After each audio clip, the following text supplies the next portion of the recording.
when I was growing up, the rules that my parents made me follow always seemed really boring. They always seemed like they were just there to ruin my fun.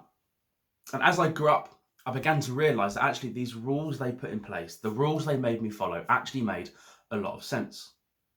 Like making me stop at a road and not just running straight across. Now, in my mind, I just wanted to keep running. I was in mid flow, I didn't want to stop.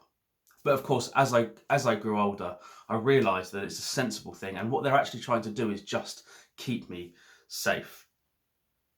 And as I grew up, my parents gave me a lot more freedom to make my own decisions, and they enforced these rules a lot less. And I choose to follow a lot of the same rules they put in place because actually not following them often ends up with me getting hurt. And I've had so many conversations with people who talk about Christianity very much like that first situation as a kid, where it's all about the rules.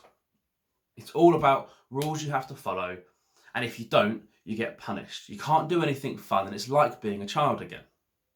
But I don't think it's like that at all. You see, God gave us free will, the ability to choose.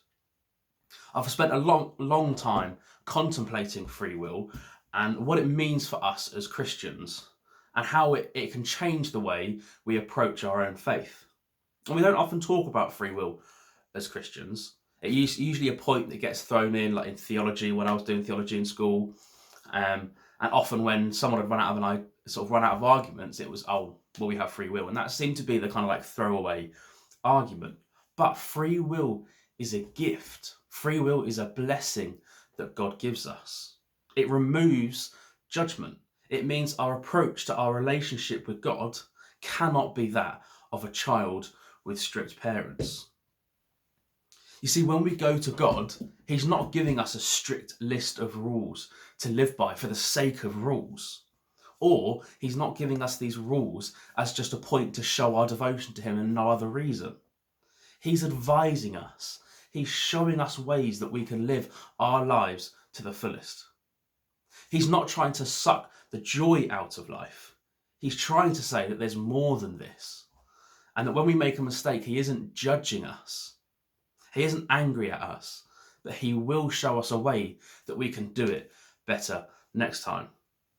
See, when I spoke to my mum about uni and the fact that it had ended in a way that necessarily I didn't want it to, she didn't judge me. She wasn't angry at me. She didn't come along and say, oh, this is everything you did wrong and judge me for that. She came alongside me and she showed me a way forward that in that moment I couldn't see. And this is the type of God we have. A God that no matter where we are, no matter how many mistakes we've made, He will always be there to pick us up and to show us a way forward that we couldn't see. But it is still our choice whether we follow that path or whether we go our own way. And that is the beauty of free will.